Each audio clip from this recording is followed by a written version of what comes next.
Доброго всем дня суток! С вами Эльвира из Америки. Пора keçiliş bakalım yoldaşlar. Gündemden Эльвира, Америка вечер. Сегодня я хочу поговорить о работе моего мужа. Дача мы кутранем, мы пилашемен пашашнерген.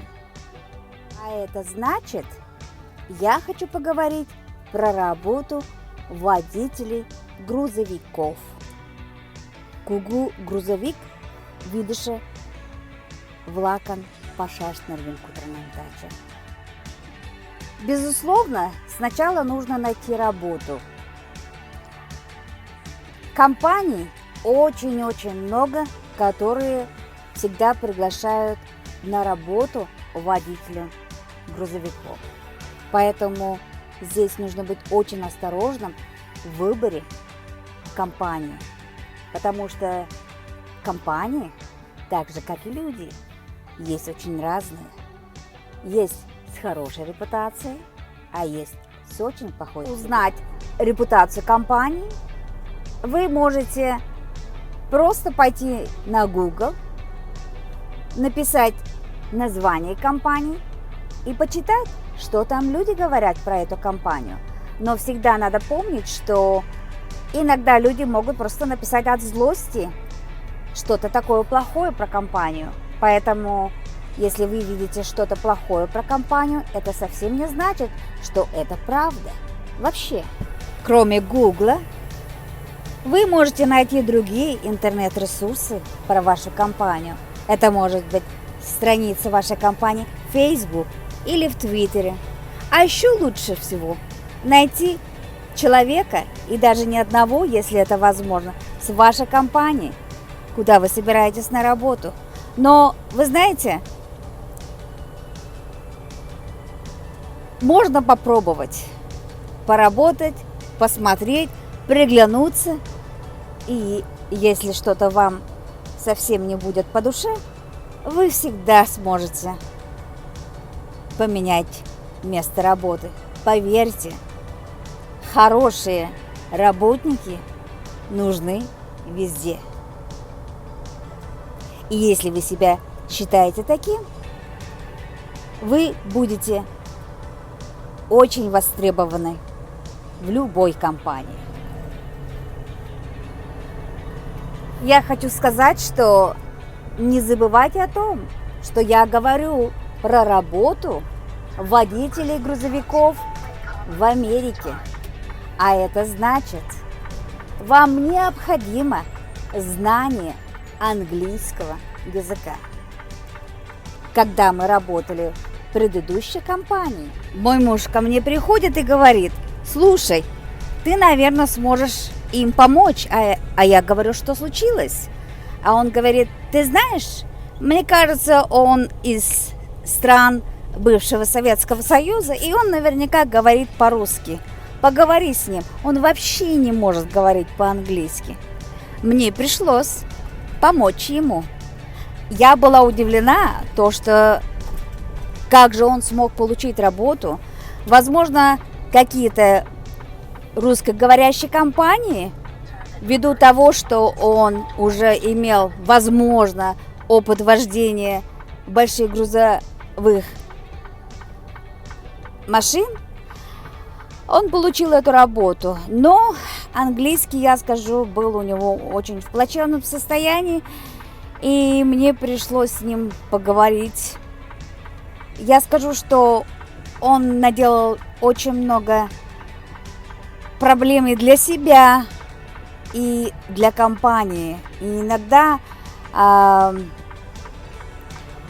когда по неосторожности и не по знанию языка делаешь очень большие, не то чтобы сказать глупости, а ошибки, это может выйти все деньги.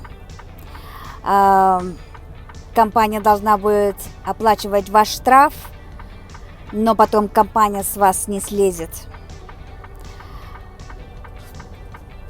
Поверьте мне, знание языка намного лучше, чем незнание. Не думайте, что это так легко и просто. Было при выгрузке машины. Тогда мой муж работал на предыдущую компанию, про которую я тоже могу сказать, потому что все познается в сравнении. По сравнению с этой компанией, предыдущая компания, конечно, руководство там, администрация, сама владелица этой компании, это частная была компания, и перешло от отца к дочери. Дочь больше всего думала, как бы обмануть своих водителей и натянуть больше колец на свои красивые пальчики. А она совсем не думала о том, что, в общем-то, ее компания существует благодаря водителям, вот таких, как он. Таких, как он, имеется в виду водителей честных, порядочных, работающих без штрафов. А тот водитель, про которого я говорила, который сделал очень много ошибок по незнанию английского языка, я скажу, что в этой работе очень много важно время, важна слаженность и организация твоей работы. Он, естественно, не знает английского и не может читать все эти знаки. Он пропустил нужный для него поворот, и возвращение туда, куда ему нужно было, это заняло у него очень много времени. То есть, если бы он, конечно, знал английский, этого бы не случилось. И кроме этого, он наделал другие ошибки, которые совершают и другие тоже водители. Вы знаете, эта работа, она на самом деле не такая уж легкая работа, и это не просто так вот вести баранку, знаете, и не думая ехать. Голова, она должна работать при любой работе. Это очень важный компонент. Умение думать и организовывать свою работу правильно. Дорогие друзья, вот я вам сейчас показываю, как у меня едет муж. Вот этот вот компьютер, который я показываю, он по этому компьютеру связывается с работодателем. Он получает работу, то есть груз по этому компьютеру. По этому компьютеру ему говорят, по какой дороге ехать, по какой дороге следовать ему. И также по этому компьютеру ему говорят, где покупать ему дизельное топливо. Это его личный телефон, по которому он тоже следит за трафиком, за движением. То есть иногда бывает так, что где-то какая-то авария и приходится менять дорогу. Поэтому он пользуется и своим собственным телефоном. Но он не советует водителям грузовиков пользоваться собственным телефоном, а пользоваться вот этим вот GPS специально для водителей грузовиков. Ребята, надо помнить о том, что есть в Америке многие разные мосты. И эти мосты разной высоты. И не через каждый мост вы можете проехать под низом этого моста, потому что мосты бывают низкие тоже, и вы можете просто-запросто застрять. А если вы застрянете, компания ваша будет очень несчастна. вашей работой. Поверьте. Помните, я вам говорила про умение думать? То есть нужно всегда думать. Как говорил Аркадий Райкин, шарики-то бегают, думает человек, соображает, мысль движется. Вот такая вот работа. Кроме того, мой муж также пользуется радио. Jerry, would you please show how you are using the radio? Слышите? Okay, say something.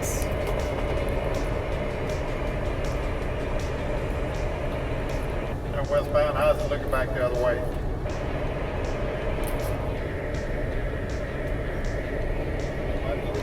It's okay. Пурбак. Это радио также помогает, как узнать про трафик, что там происходит впереди. Кстати, мы не один раз обходили аварию вокруг благодаря этому радио. Надо также помнить о том, что водители грузовиков едут при любой погоде, будь это дождь или снег. Поэтому всегда нужно быть готовым вот таким вот погодным разным условиям. Надо сказать, в Америке еще, когда ты едешь по западной части, в штатах Невада, Оклахома, Аризона, Нью-Мексико, в общем, по степи, когда едешь, Юта, штат, ветер может быть настолько сильный, что даже переворачивает ваши грузовики. О, я была в таких случаях. В таких случаях, опять же, опыт работы очень важен. Вообще, нужно уметь дружить с твоей машиной, знать твою машину, как повезти, или же вообще не везти вот в таких погодных условиях. Я помню, как мы ломались в Калифорнии при температуре плюс 48, плюс 50 градусов. И поверьте, это не так уж было приятно сидеть часа 3-4 и ждать, когда тебя увезут. Мы также ломались в Северной Дакоте при температуре минус 38. И тогда я просто мужу сказала: бери, одевай свой свитер большой, который я тебе связала. А он говорит: а ты что, взяла, что ли? Я говорю: здрасте. Я тебе на 20 шагов вперед думаю всегда. Поэтому всегда нужно быть готовым вот таким вот природным условиям и иметь с собой, естественно, маленький холодильник, как мы имеем, еду, питье, телефоны, чтобы были заряжены очень хорошо. И я хочу вам рассказать про зарплату, про денежки. Зарплата варьирует. Если вы новичок, вы можете начинать зарабатывать 39 центов за миль. И если же вы имеете опыт работы и работаете в этой компании достаточно долго, это может даже дойти до 70 центов за миль. Все зависит от вас самого, и все зависит от компании, что они вам предлагают. Эта работа полна всяких разных неожиданностей, как, например, у нас случилось это в прошлую пятницу. Наш грузовик сломался, И мы проставили целых 4 дня. Только сегодня мы смогли выехать. Так вот, планы строить с этой работой очень тяжело. Например, все наши аппоинтменты пришлось отложить на другое время. А аппоинтменты уже мы должны были иметь, то есть это договоренные встречи, должны были быть уже завтра, но, к сожалению, мы не сможем это сделать вовремя. Пришлось отложить. Поэтому с этой работы всегда будьте готовы вот таким вот неожиданностям, как поломка, например, грузовика. А это вы видите flatbed трейлер, то есть такие мы машины возили раньше, то есть открытый трейлер. Наш грузовик выглядит вот так вот, коробка сзади грузовика.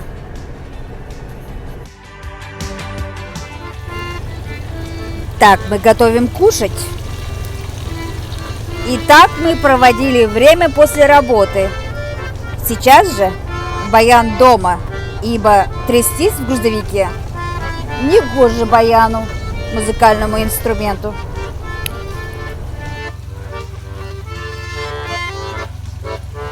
Если вы хотите знать, как мы ходим в туалет, то у нас есть портабельный туалет, который мы чистим, очищаем, выкидываем 2 раза в день. И выкидываем, естественно, в специально отведенных местах. Чаще всего это мы делаем на остановках для грузовиков. Специально отведенное тоже место. Все как нужно, все по правилам. А вот на такой кровати спим. Ширина чуть больше метра, а длина чуть больше 2 метров. Умещаемся. Вам понравилось мое видео? Вам было очень интересно узнать, как же мы живем, как мы работаем, что мы ощущаем, что мы едим и как мы отдыхаем. Конечно же, если у вас есть вопросы, пожалуйста, спрашивайте в своих комментах, оставляйте свои комменты.